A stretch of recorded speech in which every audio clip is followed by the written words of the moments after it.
Boing. Holy crap. Hey guys, our video this week is part 2 of a set of videos about the 27 true runes of the Suikoden franchise. If you haven't seen part 1, where we cover the more conventional true runes, click the little gray eye in the top right corner to get yourself up to speed. Otherwise, we're going to dive right in and start talking about the true runes of the Suikoverse that have been split into separate pieces.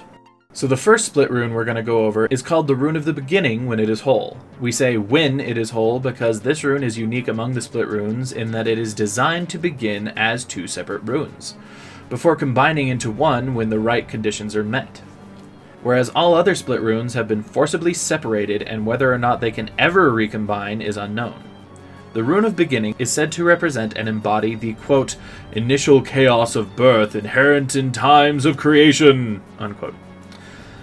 This rune's 2 halves are known as the Bright Shield and the Black Sword runes, respectively. What powers the Rune of Beginning has when it's whole are unknown, though scholars in universe have said that this true rune grants its owner the power to judge war, whatever that's supposed to mean. It should be noted that some theorize that the Black Sword and Bright Shield runes are the sword and shield of the creation myth, making the Rune of Beginning the tear shed by the darkness, but that seems unlikely to us, assuming that the assertion that the true runes cannot give birth to other true runes, only standard runes, is true. If that assertion is inaccurate, then considering the names of the sword and shield runes, their relations to each other, and the Rune of Beginning spawning them, that could be possible. Otherwise, we don't believe these runes to be the sword and shield of creation, as 1, true runes can't spawn each other, and 2, in the creation story, the true runes were gem-studded on both the sword and the shield, so this rune couldn't be both a thing and a gem-studded on that thing. One half of the Rune of Beginning, the Bright Shield rune, is supposed to represent and embody the stability and protection of order required for creation when things begin. The rune holds tremendous powers of both healing and defense, even being able to bring the player, the wielder of the Bright Shield rune, back from the brink of death and saving its wielder. Because of the nature of its parent rune, the Bright Shield rune will always manipulate its wielder or events in order to bring the bearer into conflict with the bearer of the Black Sword rune, with the eventual victor being deemed worthy to wield the Rune of the Beginning in its fullness. The other half of the Rune of Beginning, the Black Sword rune, represents and embodies the nature of separation required for creation when things begin. Antithesis to the Bright Shield rune in every way. This rune grants its bearer terrible destructive power, generating swords of varying sizes, shapes, and numbers in order to decimate its wielder's enemies. This rune falls into the hands of the player's best friend, Jowy Atreides, who, thanks in part to the nature of the Rune of Beginning, eventually becomes king of the nation that the player leads an army in rebellion against, pitting the 2 friends against each other. If the player does everything right, in the good ending, the player and Jowy are able to overcome the rune's machinations with the strength of their friendship and travel the world together, along with the player's sister, able to keep the Rune of Beginning's desire for conflict at bay. Next on the list of split runes is the Gate rune, a rune with the power to open portals to other worlds, other dimensions, and the reason we know that monsters and such come from somewhere called the World of Emptiness. The Gate rune was guarded by the imaginatively named Gate Rune clan, who kept it from outsiders for fear of the misuse of the rune, as it could not only open gates to travel from world to world, but to summon creatures of immense power to do the rune bearer's bidding. At some point, the Gate Rune clan was attacked by forces seeking the power of their rune. 2 of the clan's members, Lacknat and Windy, separated the Gate rune into the front and back Gate runes, before teleporting to separate locations, both far from their home. Unlike the Black Sword and Bright Shield runes, the back and front Gate runes still provided their wielders agelessness, and so the last 2 members of the Gate Rune clan wandered the world for centuries before the Suikoden games even take place. The back Gate rune, also known as the Exit Gate rune, was taken by Lacknat, a powerful and, as previously mentioned, ancient blind mage, who serves as a sage and oracle in the Suikoverse. Lacknat has been shown to be able to use the rune to banish creatures, launch attacks, and is one of the few beings to have been able to use their rune to look into the future. It is also possible, or even likely, that the rune allows her to be able to teleport. She uses the rune's power to monitor the world, watching for other true runes and always acting as a mystic guide for the player once they've acquired their true rune. She has appeared in every Suikoden game, and as such is presumed to still be in possession of the back Gate rune. The front Gate rune, also known as the Entrance rune, was taken by Windy, a powerful mage who, after the destruction of her clan, decided to use her rune's power to take revenge on those who destroyed her life, and to gain more power. She is the only known being to ever have discovered the ability to wield 2 both true runes simultaneously. The front gate rune has been shown to be able to summon as many as 80,000 monsters in a single use, conjure portals for various types of monsters besides, and is presumed to be the method by which Wendy can teleport. Wendy was last seen being hurled from a balcony in the arms of Emperor Ragnar at the end of Suikoden 1. Neither she nor her front gate rune have ever been seen since, though considering the nature of the front gate rune's powers, it is not inconceivable that she still lives. The last and most complicated of the split runes is the Sun Rune.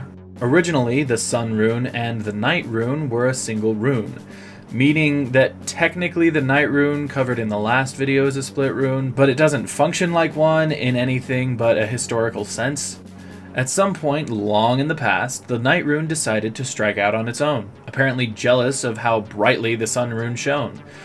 Antithesis of the Night Rune in all of its darkness. So, the Night Rune formed itself into a sword, physically breaking apart from the Sun Rune and animating itself in the process. The resultant shattering also created the Dawn and Twilight runes, which relate to and affect the Sun Rune. The Sun Rune rules over the aspects of the day, and while it doesn't appear to allow creatures of the day to exist, as the Night Rune does with creatures of the night, namely undead, it does grant the wielder the power of the sun itself, for both destruction and nurturing life. It could also be argued that the Sun Rune qualifies as a cursed rune, as the people of the region of Falena, where the Sun Rune has rested for many years, have legends speaking of the Sun Rune's ability to seduce or corrupt the user's very soul, driving them mad with power. The only way to avoid this is by using the Dawn and Twilight runes, which act as buffers to the Sun Rune's otherwise overwhelming power. The Dawn Rune acts as a guardian both for and against the Sun Rune, granting the wielder the ability to use the powers of light and heat, both to restore and to destroy, as well as, when used in tandem with the Twilight Rune, granting the ability to use the Sun Rune without going mad. The Twilight Rune is similar, though different, granting its wielder damaging and impairing abilities, as one might assume for a darkness-related rune, but the use for which it is primarily known is also helping to control the power of the Sun Rune. By game's end, the Sun, Twilight, and Dawn runes are all placed in busts near each other, keeping the Sun Rune's power limiters nearby so that its powers can be safely used in the future. The player wields the Dawn Rune through most of the game, with the Twilight Rune going through a series of users. Which leaves us with the final segment, the Unexplained Runes. These runes have all been identified as true runes, with bearers who've been named, but with powers that have either been completely unexplained or have remained nebulous. The first of these is the Rune of Change. One of the few things we know about this rune is that it is a cursed rune. It was believed to have been wielded by the leader of an ancient people called the Sindar, who were known for their vast knowledge of runes and their magical applications.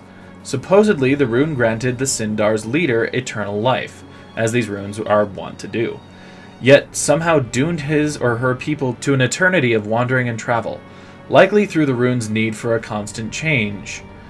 The ancient Sindar have left ruins and structures throughout the globe, but these are also ruins, as in the remnants of cities, cultures, and ancient magical constructs.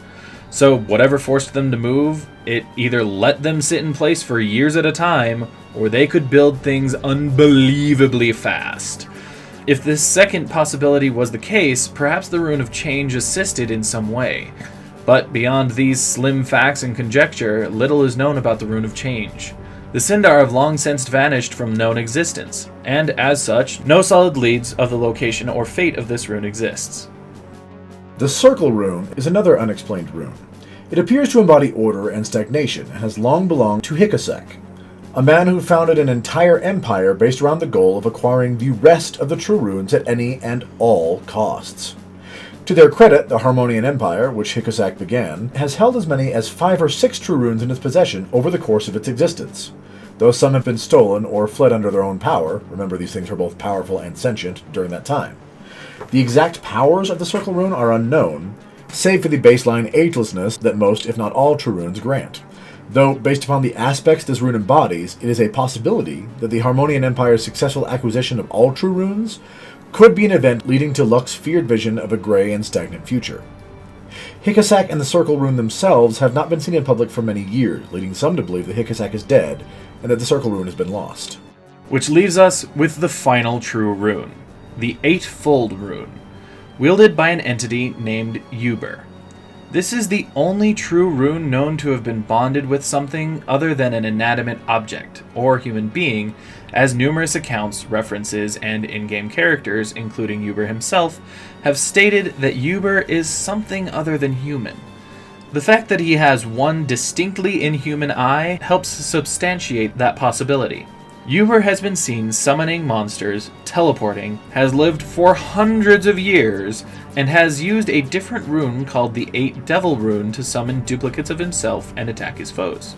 Speculation is that the 8 Devil Rune is a child of the 8 Fold Rune, and since most lesser runes wield lesser but similar powers to their true rune parents, if this is true, it seems likely that the 8-fold rune would grant the ability to summon copies of the wielder in one form or another.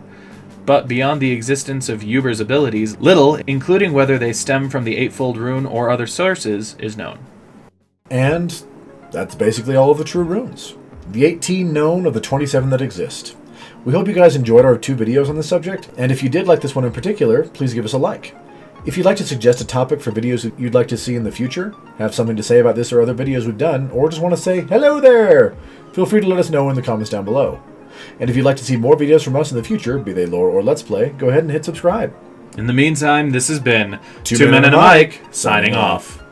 Hey guys, you can click the link in the left for our last lore video. You can click the link on the right for our last Let's Play. And right here in the middle, that orb, you can hit that to subscribe. Also, ring the bell if you want to be notified when we post a new video. This is Two Men and a Mic. Thanks for watching.